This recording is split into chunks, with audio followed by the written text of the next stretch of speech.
So once you choose better guys up front, you don't have to worry about trust any longer. You'll only be with trustworthy, commitment-oriented men. Hey, this is Evan Marc Katz, dating coach for smart, strong, successful women and your personal trainer for love. Excited about today's Love You podcast called Do You Have Trouble Trusting Men? When we're done, I'll let you know how you could apply to Love You to find a relationship that makes you feel safe, heard, and understood. Before we get into the meat of today's podcast, and yes, there will be meat, and there's going to be two really, really good stories at the top of the podcast, I do want to do a little housekeeping, tell you about some great stuff that I have coming up in the not so distant future that you could take advantage of. First thing is a webinar, a live stream that I'm going to be doing on Zoom. It'll be available on multiple platforms. All you have to do is sign up. It's called 3 Things You Could Do Now to Start Attracting High Value Men. If you are a woman who has struggled with the quality of the men online, this is the presentation for you. Make sure you click through to evanmarckatz.com/live stream, pop in your name, email address, and phone number, and I will take care of you. In that webinar, I'm going to share with you the 3 ways you could repel low-value men, 3 ways you could attract high-value men, and give you an opportunity to really radically change your life in just an hour of free coaching. So at the end of that, I'm going to tell you about my upcoming program. It's the new Love You Bootcamp that is taking all the highlights from Love You, putting it into one elegant 5-hour course so you can get results inexpensively and quickly. This is for smart, strong, successful, busy women who don't necessarily have the bandwidth or aren't ready to make the full commitment to Love You Live. You could sign up at www.evanmarckatz.com/bootcamp. That should be available to you right now. So you could attend the webinar and then sign up for the bootcamp, or you could go directly to the bootcamp page. One is /live stream, one is /bootcamp on evanmarckatz.com.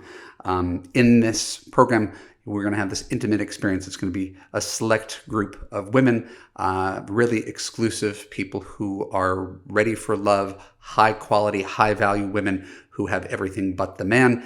And I'm going to be able to take you through the highlights of Love You and answer all of your dating and relationship questions. So by the time you're done, you'll be sort of crystal clear on what you can do next to create love in your life without having to listen to more podcasts. So make sure you go to www.evanmarckatz.com/bootcamp. Now let's begin with our Love You insight for today. Jesus, I got to tell you a story. I got to tell you 2 stories. Which I was not planning on telling. I had another script prepared. Maybe we'll get to that. But the important story I wanted to tell you is very specifically what happened to me last weekend. 2 things that fit in thematically with today's episode on trust and jealousy. So I'm at my son's baseball game, and I'm a sports dad. I've been to every one of his games forever. I still coach his basketball team. I used to coach his baseball team. Now I'm just sitting on the sidelines, and I'm doing the pitch count for Little League, sitting in these small bleachers. It's towards the end of the season. You know, I'm familiar with most of the parents sitting on the sidelines, at least by face, we know each other. And so I'm sitting next to one of the moms, and both of our sons are struggling this year in baseball. They're at the bottom of the lineup, and they're not doing as well as they did last year. So we were sitting on the bleachers, just kind of bonding over that and making some small talk. And she's asking me what I do for a living. And obviously what I do for a living is, starts its own conversation. And so we're sitting next to each other on this bleachers, and there's noise. There's ambient noise at the baseball game. So we're sort of leaning in and talking to each other in 10 minutes or something like that. And then suddenly, her husband comes up from behind us on the bleachers, and he says, "Stay away from my wife." And I was just taken aback. I said, "Seriously?" I couldn't think of anything else. "Seriously?" He goes, "Do I look serious?" He did, friends, look serious. And so I engaged him in conversation. I said, I don't understand. I've seen you guys all season. I'm just a baseball dad. I got a ring. I've been married for 15 years, and we were literally just talking about our sons. Like, what are you worried about? Just stay away from her. You're too close to her. I don't like it. I said, I it's fine. I don't have a real horse in this race. I'm engaging. I probably should have just walked away, but I'm engaging. I was like, I just don't understand. From what I understand from my conversation with your wife, you guys have been married for 20 years. What do you think is going to happen in public at 9 a.m. during a Saturday morning baseball game with everybody? What do you really think is going to happen? Are you that insecure? Like, isn't this embarrassing for you to have to tell me to stay away from your wife? And she's just completely silent. She's just staring straight. Like, I'm thinking, this probably is not her first rodeo. I bet this guy has been doing this for 20 years out of some sort of machismo, trying to protect. He goes, I don't know you, man. That's his response. I don't know you, man. I don't know you. I don't trust you. And I'm thinking, but if you know and trust your wife, what does it matter? Like, what could you possibly worry about? So I'm not a jealous person at all. I'm a very trusting person. I'm a very secure person, not to pat myself on the back, but this would never even occur to me. The guy gets up, goes around the bleachers, right? Comes up the bleachers, and then literally wedges himself in between me and his wife. Wedges himself between us. And I was like, okay, I got it. This whole thing took 3 minutes. I'm going to walk. And I went down to another part of the bleachers, and my wife showed up at the game later, and I told her this ridiculous story, and she was amused by it because our marriage is so very different.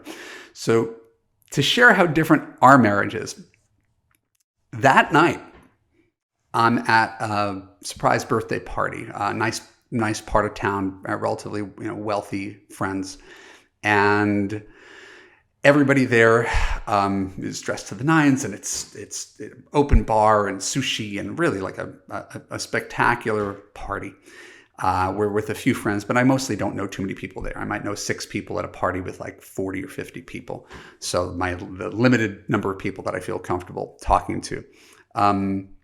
Eventually, there's one person there who looks different than everybody else. Everybody else is 40 to 50 years old. A lot of men are bald. Most of the women are dark hair, Israeli, Persian. That was the people who threw the party, that kind of look.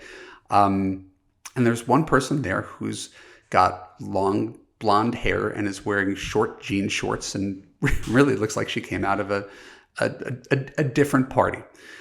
Turns out it's the niece of the person who's hosting the party, and she's an influencer. And so I'm on social media. I'm not a social media native. I'm a 50-year-old guy, and she was telling me about what she did, and she's had millions of fans, and she's done very well financially, and she works closely with her boyfriend. And again, I'm not going to share her name or her ID here, but she was a stunning 25-year-old blonde. And having had a couple of drinks, I wasn't hitting on her, but having had a couple of drinks, I just fixated on trying to get as much information out of her about how I could do better on social media. And I talked to her for probably, 90 minutes at this party. Do you think I heard about it from my wife when I got home? Nope. Not a word. Not a concern. Why were you talking to that woman? This is so embarrassing. Everybody saw you. She was much younger. What were you doing there? You spent so much time with her. I saw you were laughing. I saw she was laughing. None of that. We just went home and passed out because we both drank too much. That was our party. So I really, really want to get into the idea that if you're secure in a relationship and you trust your partner, there's nothing to worry about. You could be around someone who has an OnlyFans account, and it's not going to impact the rest of your life. And if you're insecure, you could go apeshit on someone who is keeping score at a baseball game at 9 a.m. That's the contrast I wanted to portray to you before we started today's podcast, and it just so happened this past weekend. Thank you very much. I know it's a good story. So here's my observation. When trust is low, control is high. When trust is low, control is high. I have a track record of being honest. My wife trusts me. Therefore, because she trusts me, she doesn't try to control me. because she doesn't try to control me, she gets the most out of me. Right? People act well to being trusted. I act well to being trusted. I don't act well to being berated for something I did not do, for the perception of a crime or a thought crime. And clearly, the gentleman I was alluding to earlier, without knowing anything about their marriage, either he's not a trustworthy person. He's the kind of guy who thinks all guys cheat and all guys are, like he might be that guy who doesn't trust anybody because he's not trustworthy, or it's possible that his wife has cheated. I don't get that sense. She seemed really, really sweet. So trust is high. There's low control. If trust is low, there's a lot of control. And control, when we squeeze something really tightly, it strangles the relationship. Nobody likes to be in that relationship. But I can understand if you have been attracted to and have chosen cheaters, liars, toxic guys, right? If that's your type, then you're used to the idea that men are cheaters. If you come from that world where that's your experience, because those are the men you've chosen, which are only a small subsection of the universe. It's not that most men are cheaters. But if you've chosen those men, I can imagine that you would have low levels of trust and that you're going to have some of the same propensities that other people do. You're going to ask a lot of questions about where this relationship is going and what's going on with you. And you might cyberstalk him, and you might check out his social media to see whose posts he's liking and if he follows anybody that you think is hot or threatening, or if he says something nice to them. And you might interrogate him about his past and whether he's cheated on anybody before and whether he plans on doing it again. Has he ever done any sexting? And whew, right? You could try to control his past. You can try to control his present. You can try to control his future. Ask him about everything. The problem is, it doesn't have a great track record. A guy like me, who's a trustworthy person, is going to have zero tolerance for that. Zero tolerance for being mistrusted because I'm a trustworthy person. Liars and cheaters are actually kind of used to it. Right? They'll put up with it. They're not going to like it. They're going to be like, oh, here we go again. He's the guy who lies and cheats, and this is the cost of being a liar and a cheater, is you hide it as best you can, and you have to put up with the getting the third degree all the time. The thing is, when you don't trust someone, there's this tendency to want to interrogate, what we call in Love You, trying to read the last page of the book before you read the book. And the problem is, in most relationships, you can't interrogate. I mean, you can. It's just a highly ineffective dating and flirting strategy.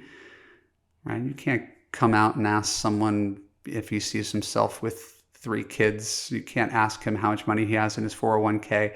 You can't ask him if he finds certain models or attractive.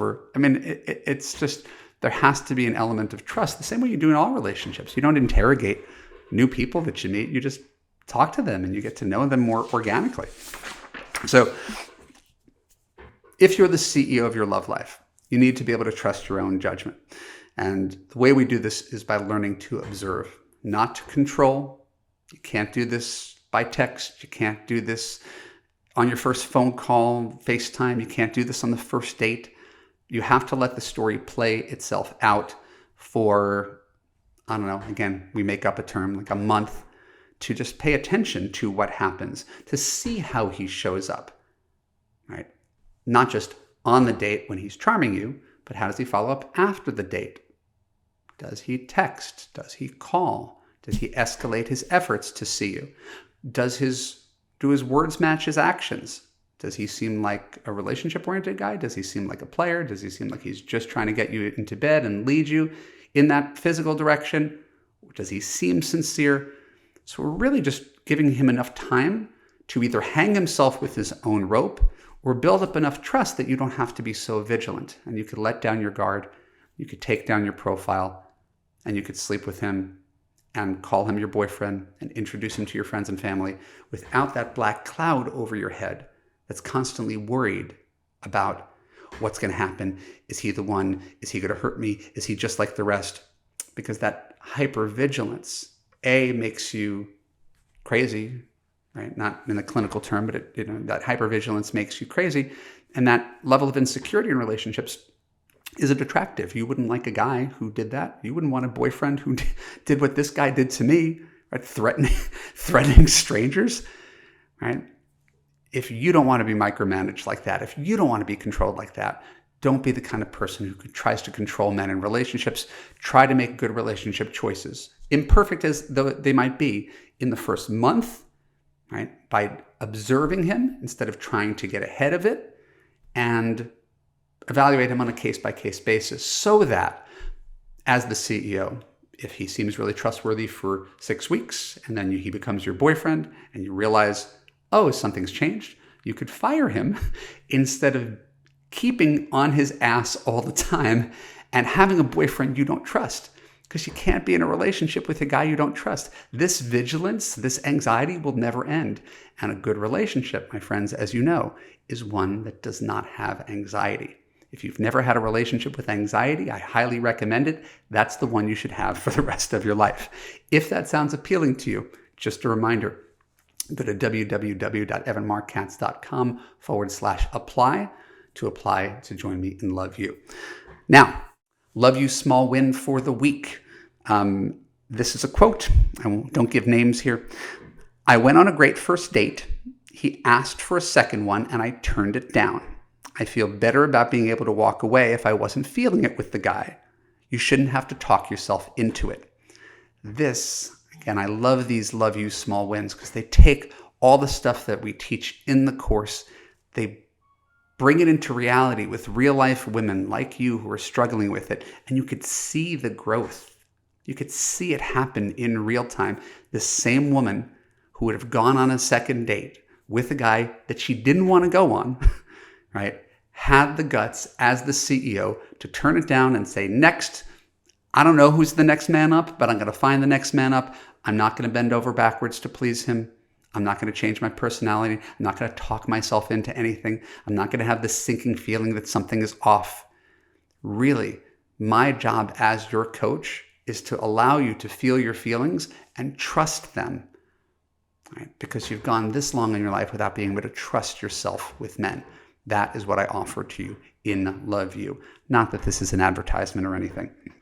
So now for our recommended read for the week. This comes from my own blog. Not so much that I recommend that you read the blog post itself, which is linked in the show notes, but rather the blog post itself links to some interesting studies. And so it's, as I said, it's thematically relevant because we are talking about dating relationships, very specifically trust and jealousy. So this is an article that I wrote called Why Women Cheat on Their Husbands. And it references a study that shows that 80% of women and men over the course of marriage do not cheat. So if you are of the mind that all men cheat, you could probably go online and you could probably find some sort of refuting study that validates what you want to hear. 98% of men cheat. I'm not having that. I read lots of things about this. There's things that really square with my experience. There's things that don't square with my experience. In my experience, there are plenty of men who are bad husbands. As I said, I think that 90% of men are not capable of being the man you want. I don't think most men are cheaters. The consequences of that are too great. It's too difficult to live that life. Plenty of guys will break up with you if they're not happy with you, but I don't think most people are cheaters. They're more likely to get divorced. So does that leave a lot of cheaters? Sure. But for both men and women, it's in the ballpark of 20% of marriages over the duration of 30, 40 years, right? It's not like, in any one given year. So I just want to establish a few things that we'll call facts as opposed to opinions, because I draw my opinions from the things that I read. These are not my ideas. So I want to share my ideas with you about what I've observed and my philosophy that might empower you when you're going about dating, especially if you're coming from a place where you haven't trusted. Number one, men are more likely to cheat than women. Not as much as you think. I think Esther Perel has done a thing on this as well. The gap has changed over the years.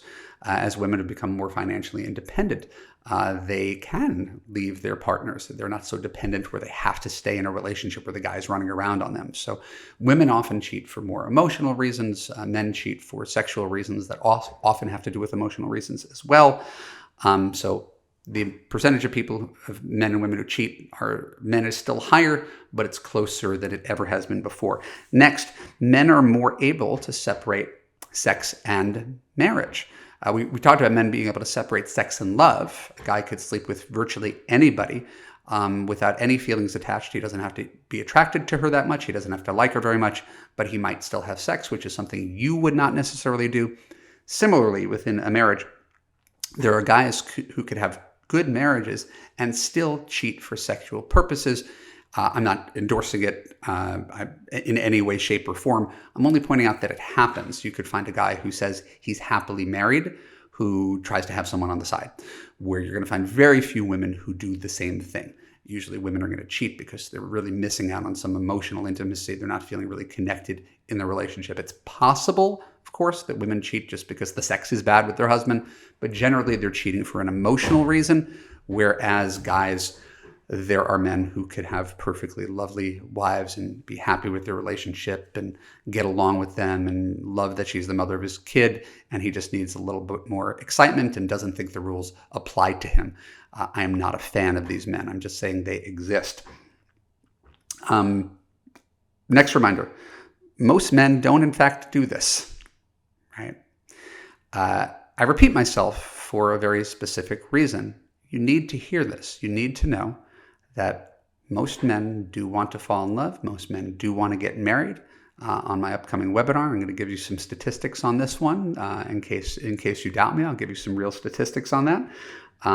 But if your experience is that men are cheaters and everything I'm saying is counter to your narrative, I want you to look at why. If in fact only 20% of men cheat, how do you choose exclusively from that 20%? Is there a reason you're not paying attention to the 80%? You'll probably come up with some sort of answer if you dive deep enough. It's not that all men cheat. It's that you are attracted to cheaters. So then we can dive into the question is, why are you attracted to cheaters? Well, I could use my wife as an example. She had 2 or 3 cheating boyfriends and a cheating ex-husband. So why does she have a history with cheaters? Well, she likes guys with charisma, right? Guys with charisma are often, great talkers, funny guys, outgoing guys, sometimes bullshit artists, could try to get away with whatever they can get away with. She's drawn to people like that. Her father was charismatic. I don't believe he was a cheater, but he was certainly charismatic. Brothers, similarly. And so a decent number of charismatic men, if you look around, tend to be narcissists who don't think the rules apply to them. I'm not saying anything other than that. There's a certain type of guy who cheats. I'm not friends with this kind of guy, but there's a certain type of guy who cheats. It's not that hard to identify them, but a lot of women seem to struggle to do the same thing. So I want to validate why it's so hard and validate that you might think guys are like this all the time, but it's not necessarily the case. It has more to do with your taste in men than it has to do with the broad trend in men overall. Next case, I had a client with 3 cheating ex-husbands, and I asked her about her past. She told me her father was a cheater who was really inconsistent in how he treated her mom. And she spent her whole life drawn to a type. All right? So again, I don't want to blame, I don't want to play psychologist, but I would say that if you had a father who was a cheater, you had a father who was emotionally unavailable and you always wanted to win a man's love, if you had a guy who you never felt safe around, right, and you witnessed this behavior and this behavior was normal to you, we are all drawn to what is familiar to us. Like a moth to a flame, completely unconsciously, we're drawn to it, right? So my client with 3 cheating ex-husbands, right, is drawn to that man and hopes beyond all reason that by dating another version of that guy, she could repair that relationship. This is what a psychologist told me, right? The concept of the women with the daddy issues. They're trying to recreate their childhood male relationship and see if they can get a different happy ending, right? See if maybe they can make this relationship with a similar type guy work. And it has a terrible track record, right? And that's because if you choose low character, low communication, low commitment men, there's nothing you could do. You can never be good enough for those kind of guys. These men are bound to disappoint from day one, right? And if that's the kind of men you're drawn to and that's the kind of man you choose, everything is essentially a self-fulfilling prophecy. If you're not attracted to kindness, you think kindness is weakness, you think kindness is boring, you think consistency is unattractive, it's pretty obvious why you're going to end up with another version of a cheating guy, another version of an emotionally unavailable guy, another version of a friend with benefits. So this goes back to a core love you tenet. You don't attract the wrong men, you accept the wrong men. So even if 20% of guys are cheaters, and maybe it's more, I don't know, most of them can be unmasked relatively quickly by just paying attention to their personality and their efforts and their character. Is this guy the kind of person who lies and bullshits? Is this person a man of his word? Is this person the kind of person who makes you feel safe, who you think you could rely on, where you're not feeling anxious all the time? Does he tell little lies like my wife's ex? Does he have a history of infidelity that he might have let you in on and about why relationships ended? Do his words and actions actually match, or are you constantly left guessing and trying to piece things together? Paying attention up front in the first few months of dating can save you a lifetime of getting hooked on these kind of guys. So in Love You, I help you break these long-term patterns. That's the whole purpose of our work, because left to your own devices, it's hard to do. And I help to rewire you so you could choose better men who exhibit character, kindness, consistency, communication, commitment, men that you have a connection with, but it's a real connection, one that's not going to be undermined by you having to micromanage him and second guess yourself and second guess him and constantly be gaslit by the guy who may or may not be cheating. So once you choose better guys up front, you don't have to worry about trust any longer. You'll only be with trustworthy, commitment-oriented men. Capiche? Capiche. So this is today's Love You love story. This is from a beloved client named Ellie. Ellie's original Love You graduate.